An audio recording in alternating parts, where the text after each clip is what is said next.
विष्णु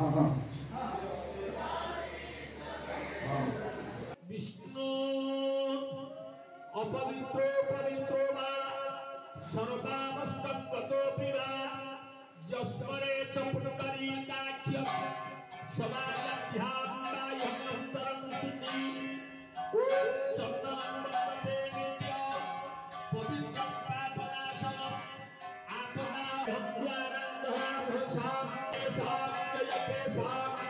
कृततेषां पराजयो देशां मन्दिरस्यामं हृदयसुमुदनात्मना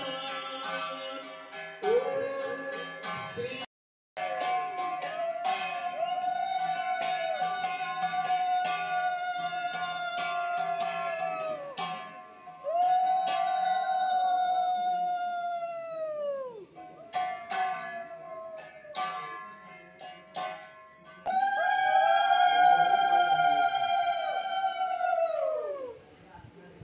मो ना हूँ प्रदीप्त कुमार छुटराय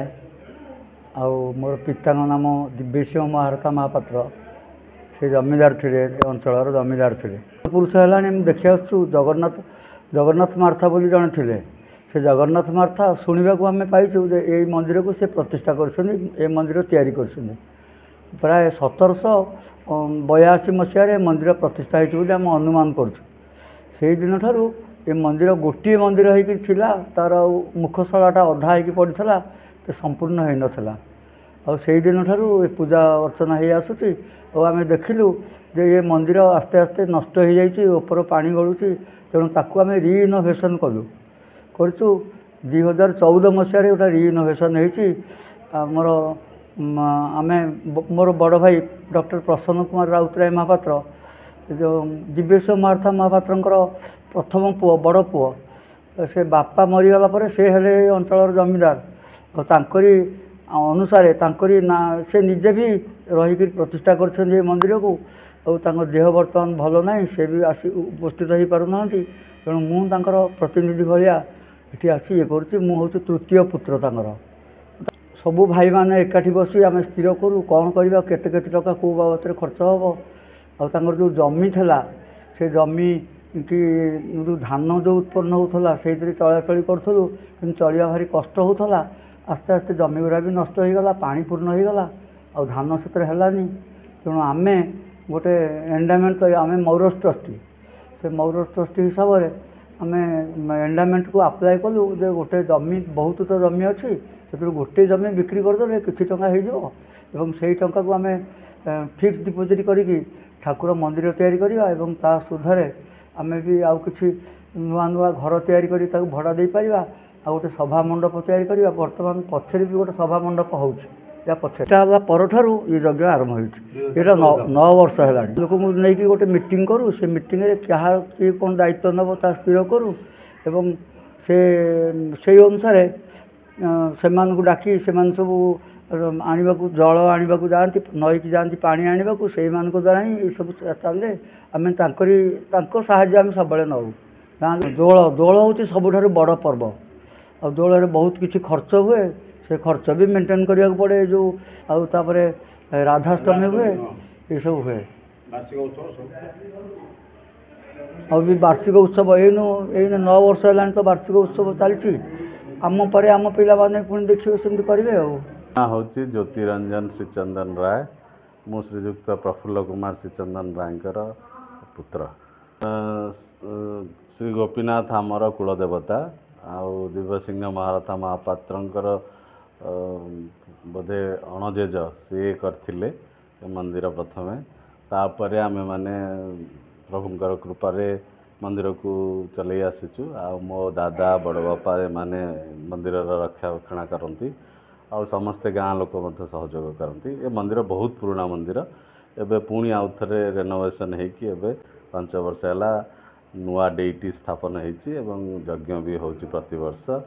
आउ समस्ते खुशी आउ बहुत गोटे एत बड़ पोस्ट अच्छा गोपीनाथ जी आशीर्वाद ना आप निज प्रचेषा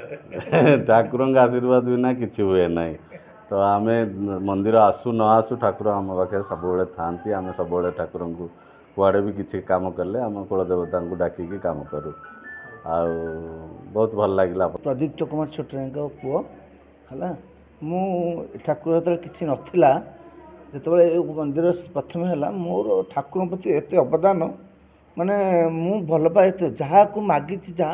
ଠାକୁରଙ୍କୁ ତାହା ମିଳିଛି। ମୁଁ ସେଥିପାଇଁ ମୁଁ ସକାଳୁ ସନ୍ଧ୍ୟା ପର୍ଯ୍ୟନ୍ତ ପୁଣିତ ଆଉ ଭଗବାନଙ୍କୁ ଗୋପୀନାଥ ଏତେ ପ୍ରତିଶ ଭଗବାନ ଯାହା ଆପଣ ମାଗିଛନ୍ତି ସେ ଦେଇଛନ୍ତି ଆଉ ଯାହାକୁ ବି ହଉ ଇଏ ଆଉ ସମସ୍ତଙ୍କର ସାହାଯ୍ୟ ସହାନୁଭୂତି ଅଛି ତେଣୁ ନିଶ୍ଚିତ ଆଜ୍ଞା ମଲା ପର୍ଯ୍ୟନ୍ତ ଆମର ଜୀବନ ଥିବା ପର୍ଯ୍ୟନ୍ତ ସେବା କରୁଛୁ ସମସ୍ତେ ସହଯୋଗ ଦରକାର। ଆମେ ଭଗବାନଙ୍କର କହିଲି ଗୋଟିଏ କଥା ଯାହା ମାଗିଛନ୍ତି ଏଠି ଯିଏ ମାଗିଛି ତା ମିଳିଛି ନିଶ୍ଚିତ। ଏଇଟା ହେଉଛି ପ୍ରତିପ୍ରାଣିତ ମୁଁ ନିଜ ଅନୁଭୂତି କିଛି ନଥିଲା ସେତେବେଳେ ଆମେ ତାଙ୍କୁ ଚାଲିଥିଲୁ ଏବେ ଭଗବାନଙ୍କର ସମସ୍ତଙ୍କ ସହଯୋଗ ହେଲାଣି ସମସ୍ତେ ଚେଷ୍ଟା କରୁ ଆଉ ଆସନ୍ତୁ ସମସ୍ତଙ୍କ ସହଯୋଗ ଥାଉ ଏମିତି ଚାଲିଥାଉ। ମାନସ ଛୋଟରାୟ ଆଚ୍ଛା ଆପଣଙ୍କର ଆମେ ଯାହା କରିଥିଲେ ଆମର ପୂର୍ବପୁରୁଷ ମାନେ କି ଏବେ ବାବା କରୁଛନ୍ତି ଏବେ ଆମେ ଚେଷ୍ଟା କରିବୁ ତାକୁ ଆଗେଇକି ନେବୁ ଆଉ ଯେତେ ଯେଉଁଠି କେଉଁଠି ଭୁଲ ଅଛି କି କେଉଁଠି ଅସୁବିଧା ଅଛି ଆମେ ତାକୁ ସଲ୍ଭ କରିବାକୁ ଚେଷ୍ଟା କରିବୁ ଆଉ ବହୁତ ଭଲରେ ଆମେ ଠାକୁର ଆମର ଇଏ ବହୁତ ପୁରୁଣା ଆମର ବହୁତ ପୂର୍ବପୁରୁଷର ଠାକୁର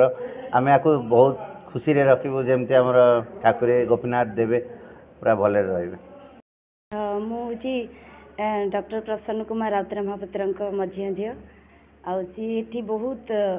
ଉତ୍ସୁକ ବହୁତ ମାନେ ଅନୁଗତ୍ୟ ଭଗବାନଙ୍କ ପ୍ରତି ବହୁତ ଚାହାନ୍ତି ବହୁତ ଭଲ କର୍ମ କରିବା ପାଇଁ ଭଗବତ ପରେ ନିଜକୁ ସବୁବେଳେ ରଖିଥାନ୍ତି। ଦେହ ଖରାପ ହେତୁ ସେ ଆଜି ଆସିପାରିଲେନି ଆଉ ଭଗବାନ କଲେ ଯେହେତୁ ସବୁ କାମ ବୁଝୁଛନ୍ତି ଆମେ ଟିକେ ସହଯୋଗ କରୁଛୁ ଇଚ୍ଛା ଆମେ ନିଶ୍ଚିତ ଚେଷ୍ଟା ତ କରିବୁ କେବେ ବି ଚାହିଁବୁନି ମନ୍ଦିର ହେଉଛି ତାର